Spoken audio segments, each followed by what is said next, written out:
1000, let's speak to Dominique Samuels, who is the president of the Orthodox Conservatives Group. Dominique, welcome to Talk Radio. Hi, thank you for having me. It's wonderful to have you on the show. First of all, tell me about this intriguing organisation, the Orthodox Conservative Group. Sounds religious. Do you have special clothes? What goes on? Well, basically, it's dedicated to the promotion of traditional family values, community and the nation. And we feel as though the Conservatives in recent years has kind of neglected this. And we saw it with the last general election when loads of working class people in swathes voted for the Conservatives. And we believe that is a real indication that the Conservative Party does need to go back to some of its traditional roots. Indeed. So given that the word Conservatives is in the title of your organisation, does that mean it is an official sort of affiliated Tory group, or are you actually a critique of the Conservatives saying they're not conservative enough? Well, it's a bit of both, really. We're not officially affiliated with the Conservative Party, but obviously a lot of our supporters do support the Conservative Party and our members. So our role will be to praise the Conservative Party when they get things right, but also criticise them when they get things wrong, because there's always room for improvement. And that's why we think Orthodox Conservatives is so essential. And Dominique, I wouldn't normally ask, but I think it's relevant for this conversation. Are you a person of ethnic background? Yeah, I'm a black woman of mixed heritage. OK, well, what we're going to do, we're going to play a shorter clip from the Home Secretary Priti Patel in the Commons last night. I'd love you to respond. I'm really saddened that the Honourable Lady has effectively said that this government doesn't understand racial inequality. Well, on that basis, Madam Deputy Speaker, it must have been a very different Home Secretary who, as a child, was frequently called a in the playground. A very different Home Secretary who was racially abused in the streets, or even advised to drop her surname and use her husband's in order to advance her career. What's your reaction to what Priti Patel said in the Commons last night, Dominique? Well, first of all, I completely agree with her. I think we've seen, particularly over the past few weeks, a kind of ownership that the left, and Labour in particular, like to impose upon ethnic minorities that they don't deem correct for their way of thinking. Yeah. And I think that the idea that being conservative means that you kind of reject racial inequality and reject racism altogether is in itself a racist assumption. And I think what's important is that we say to people, you can think however way you please, because at the end of the day, we need ethnic minorities on the left and the right. And I think it was mentioned before, we are losing a sense of democracy here in the way that we think that our identity should dictate the way we think. And I just think that's completely incorrect. Indeed. Do you feel that the Black Lives Matter movement comes from the right place? There's just an issue around those involved and other agendas, such as potentially anti-capitalist agendas, a desire to defund the police, and other aspects that are more political than societal. Well, I've said this on my Twitter page. The Black Lives Matter movement is a front for anarchist communism. You only need to look on the website to see the kind of things that they talk about. They talk about destroying heteronormativity. They talk about... What is that? What do they want to destroy? Sorry, you have to understand, I'm very uneducated, Dominique. What do they want to destroy? They want to destroy heteronormativity. Now, so what is that when it's at home? What is heteronormativity? That would win. That would definitely win on Countdown. I'm sure of that.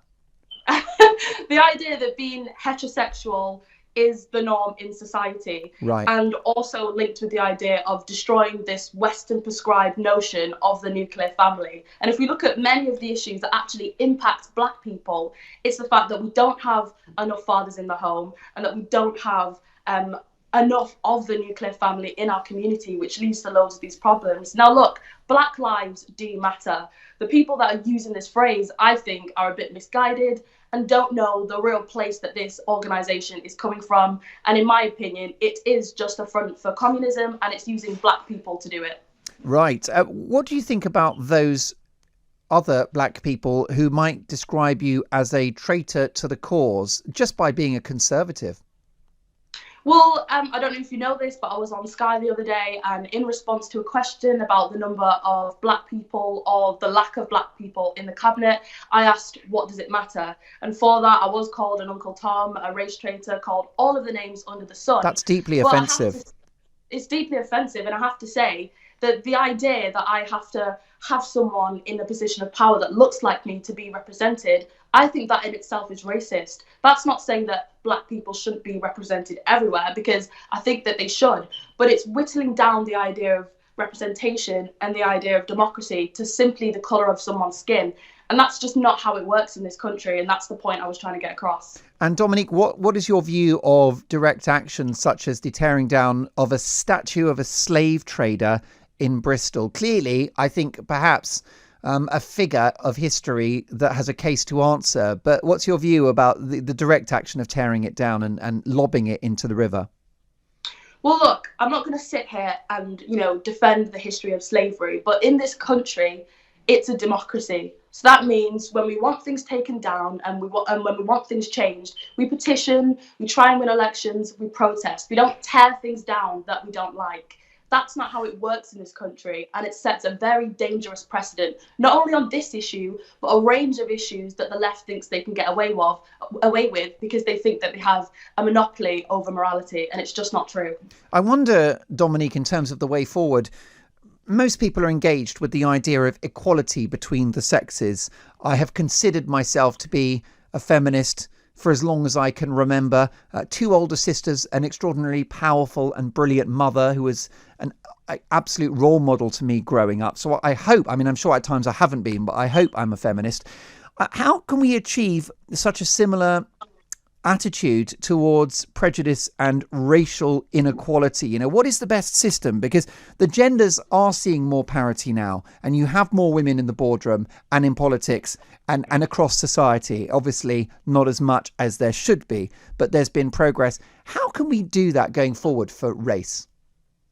Well, obviously when it comes to race, it's a very difficult kind of discussion because there are prejudices and there are elements of discrimination in our society. But the way that we do that is that we don't tell black people, for example, that this country hates them and it's racist and therefore they'll never be accepted. What you do is encourage these people to go into these places that they feel intimidated by and make change and kind of break that glass ceiling themselves. So, for example, I go to the University of York, which is a majority white university. And when I said I was going there, many people who looked like me were telling me not to go there because it's too white and I wouldn't be accepted. And my answer to that was, you should not dictate the choices you make and the places you go on the basis of your skin colour. It's that kind of mentality that holds people back a lot of the time.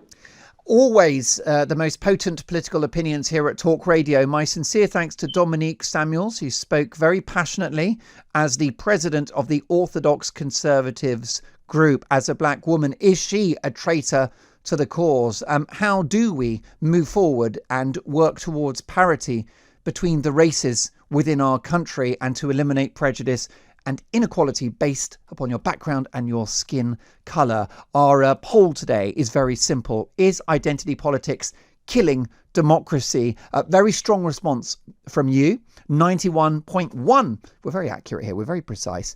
91.1% of you say that it is killing democracy. 8.9 disagree. It's all about opinions here on the home of free speech, Talk Radio. Another very thorny political issue straight after the news, which is going to be J.K. Rowling, who's got sucked into another transgender row, and she's at odds with that pipsqueak of an actor, Daniel Radcliffe, who frankly would still be doing, obscure soap operas during the day if it wasn't for her, given the fact that he landed the part of a lifetime in Harry Potter. Anyway,